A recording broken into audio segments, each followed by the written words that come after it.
ഇപ്പോൾ മിക്ക വീടുകളിലും മാങ്ങയൊക്കെ പഴുക്കാൻ തുടങ്ങി കാണുമല്ലേ. അവധിക്കാലമായപ്പോൾ പിള്ളേരെല്ലാം മാവിൻ്റെ ചുവട്ടിലായിരിക്കും. അപ്പോൾ ഈ വിഷുവിന് നമുക്കൊരു മാമ്പഴക്കറി ഉണ്ടാക്കി നോക്കിയാലോ. നല്ല രുചിയുള്ള ഈ മാമ്പഴക്കറി ഉണ്ടാക്കാനായിട്ട് നമ്മളിവിടെ നമ്മുടെ മാവിൽ തന്നെ ഉണ്ടായ മാങ്ങയാട്ടോ എടുത്തേക്കുന്നത്. നമുക്കിതാ ഇവിടെ മാങ്ങയൊക്കെ പഴുത്ത് പൊഴിഞ്ഞ് വീഴാനൊക്കെ തുടങ്ങിയിട്ടുണ്ടേ. അപ്പം നമ്മുടെ മാവേലെ നല്ല ഫ്രഷ് മാങ്ങ നമുക്ക് കറി വയ്ക്കാൻ ആവശ്യമുള്ളത് എടുക്കാം കേട്ടോ. മാമ്പഴക്കറി വെക്കാനായിട്ട് നമ്മൾ മാങ്ങയുടെ തൊലി ചെത്തുമല്ല, പകരം ഈ കാണുന്ന പോലെ പൊളിച്ചെടുക്കുവാണേ. അപ്പോൾ നമുക്ക് ആവശ്യത്തിനുള്ള മാമ്പഴം ഇങ്ങനെ വേണ്ടത്ര നമുക്ക് പൊളിച്ചിങ്ങനെ എടുക്കാവേ. അപ്പോൾ നമുക്ക് വേണ്ടത്ര ഓൾമോസ്റ്റ് ഒരു 7 മാങ്ങയോളം നമ്മൾ പൊളിച്ച് ക്ലീനാക്കി എടുത്തിട്ടുണ്ട്. ഇങ്ങനെ പൊളിച്ച് വെച്ചിരിക്കുന്നത് കാണുമ്പോൾ തന്നെ കഴിക്കാൻ തോന്നുന്നുണ്ടല്ലേ. നല്ല മധുരമുള്ള മാങ്ങയാണ് ഇത്. പക്ഷേ തൽക്കാലം നമുക്കിത് കറി വെച്ച് കഴിക്കാവേ. അതിനുവേണ്ടി ആദ്യം നമ്മൾ ക്ലീനാക്കിയ മാങ്ങയിലേക്ക് ആവശ്യത്തിന് മുളക് പൊടി ചേർത്ത് കൊടുക്കാവേ. പിന്നെ നമ്മൾ ഒരു നുള്ളു മഞ്ഞൾപ്പൊടി ഇടുന്നുണ്ടേ. പിന്നെ നമുക്ക് ആവശ്യത്തിന് നമ്മുടെ പാകത്തിനനുസരിച്ച് ഉപ്പും ചേർത്ത് നന്നായിട്ട് നമുക്ക് ആവശ്യത്തിന് കുറച്ച് വേവാനായിട്ട് നെകക്ക് വെള്ളം ഒഴിക്കണേ. വെള്ളം കൂടി ഒഴിച്ച് നമുക്ക് അടുപ്പിലേക്ക് വെക്കാവേ.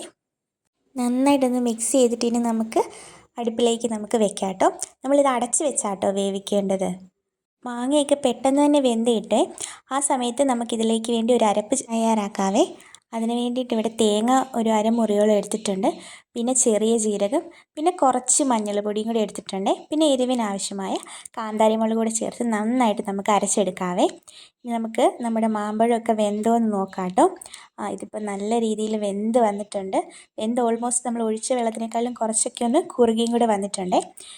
ഇനി നമ്മുടെ കറിയിലേക്ക് നമുക്ക് മധുരത്തിന് ആവശ്യമായ ശർക്കര ചിരണ്ടിയത് ഇട്ട് കൊടുക്കാവേ. ശർക്കരയുടെയൊക്കെ അളവെന്ന് പറഞ്ഞാൽ നമ്മുടെ മാങ്ങയുടെ പുളിയും നമ്മുടെ ടേസ്റ്റിനുള്ള മധുരവും ഒക്കെ അനുസരിച്ചാട്ടോ ശർക്കര ചേർത്ത് കൊടുത്തേക്കുന്നത്.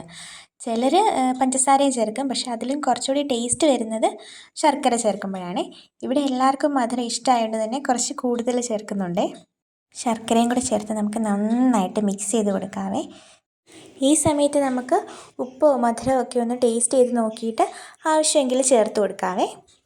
ഇവിടെ ഇപ്പം എല്ലാം പാകത്തിന് തന്നെയാട്ടോ, മധുരവും ഉപ്പും എല്ലാമേ. വേണമെങ്കിൽ നിങ്ങൾക്ക് ആഡ് ചെയ്ത് കൊടുക്കാം. ശർക്കരയും കൂടെ ചേർത്തിട്ട് നന്നായിട്ട് ഒന്നുകൂടി ഒന്ന് തിളപ്പിക്കാവേ. ഇനി ഈ തിളച്ച് വരുന്ന നമ്മുടെ കറിയിലേക്ക് നമ്മൾ മുമ്പേ തയ്യാറാക്കി വെച്ച ആ തേങ്ങയുടെ കൂട്ടും കൂടി ചേർത്ത് കൊടുക്കാവേ. ഇപ്പം നിങ്ങൾക്ക് വേണമെങ്കിൽ കുറച്ച് വെള്ളം കൂടി ആഡ് ചെയ്ത് കൊടുക്കാം. ഈ അരപ്പൊടി ചേർക്കുമ്പോൾ കുറച്ചും കൂടി ചാറാകുമെങ്കിലും നിങ്ങൾക്ക് കുറച്ചുകൂടി വേണമെന്ന് തോന്നിയാൽ ആഡ് ചെയ്ത് കൊടുക്കാവേ.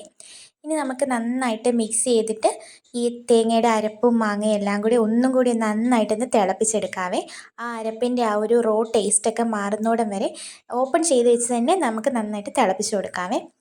ഇപ്പോൾ തിള പൊട്ടി വരുന്നുണ്ട്. ഒരുപാട് തിളപ്പിക്കേണ്ട, ജസ്റ്റ് ഒന്ന് ചൂടായി 1-2 തിള വരുമ്പോഴേ നമുക്കത് ഓഫ് ചെയ്യാവേ. ഇനി നമുക്ക് കടുക് വറക്കാനായിട്ട് ഒരു ചീനച്ചട്ടി നമ്മൾ അടുപ്പിൽ വെച്ചിട്ടുണ്ട്.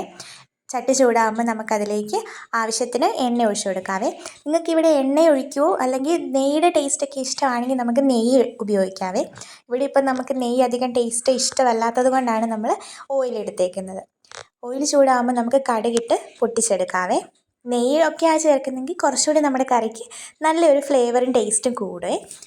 കടുക് പൊട്ടി വരുമ്പോഴത്തേനും നമുക്കതിലേക്ക് കുറച്ച് ഉലുവ ചേർത്ത് കൊടുക്കാവേ. ഉലുവയും കൂടെ ചേർത്ത് നന്നായിട്ടത് പൊട്ടി വരുമ്പോഴത്തേനും നമുക്ക് അടുത്തതായിട്ട് കറിവേപ്പില ചേർത്ത് കൊടുക്കാം. കറിവേപ്പില ചേർത്ത് കഴിഞ്ഞിട്ട് നമുക്ക് 1-2 വറ്റൽമുളക് കൂടി ഒന്ന് മുറിച്ചിട്ട് കൊടുക്കാവേ. രണ്ടും കൂടി എല്ലാം കൂടി നന്നായിട്ട് മൂത്ത് വരണം. മൂത്ത് വരുമ്പോൾ നമ്മൾ തിളച്ച് വാങ്ങി വെച്ചിരിക്കുന്ന നമ്മുടെ മാമ്പഴ കറിയിലേക്ക് നമ്മുടെ കടുക് വറുത്തതും കൂടെ ചേർത്ത് നന്നായിട്ടൊന്ന് മിക്സ് ചെയ്ത് കൊടുക്കാവേ. അപ്പോൾ നമ്മുടെ മാമ്പഴക്കറി ഇവിടെ റെഡി ആയിട്ടുണ്ട്. നമ്മുടെ കറിയിലേക്ക് എണ്ണ മൂപ്പിച്ചതും കൂടി ചേർത്ത് കൊടുത്തപ്പം ആ കറിയുടെ ലുക്ക് തന്നെ മാറിയല്ലേ. അപ്പോൾ നമുക്ക് കാണുമ്പോഴേ കഴിക്കാൻ തോന്നുന്നുണ്ടല്ലേ. നല്ല ടേസ്റ്റി ആയിട്ടുള്ള മാമ്പഴക്കറി ഇവിടെ റെഡി ആയിട്ടുണ്ട്. കുട്ടികൾക്കും മുതിർന്നവർക്കും ഒരുപോലെ ഇഷ്ടപ്പെടുന്ന ഒരു കറിയാണ്. അപ്പോൾ ഈ വിഷുവിന് നിങ്ങളെല്ലാവരും തീർച്ചയായിട്ടും ഈ മാമ്പഴക്കറി ഒന്ന് ട്രൈ ചെയ്ത് നോക്ക്. ട്രൈ ചെയ്തിട്ട് ഇഷ്ടപ്പെട്ടാൽ കമൻറ്റ് ചെയ്യാൻ മറക്കല്ലേ. അപ്പോൾ ഈ വീഡിയോ ഇഷ്ടമായെങ്കിൽ എല്ലാവരും ഒന്ന് ലൈക്ക് ചെയ്ത് സപ്പോർട്ട് ചെയ്യണേ.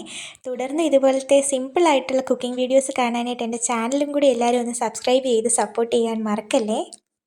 അപ്പോൾ ഇനി അടുത്തൊരു നല്ല വീഡിയോയിൽ കാണുന്നിടം വരേക്കും ബൈ.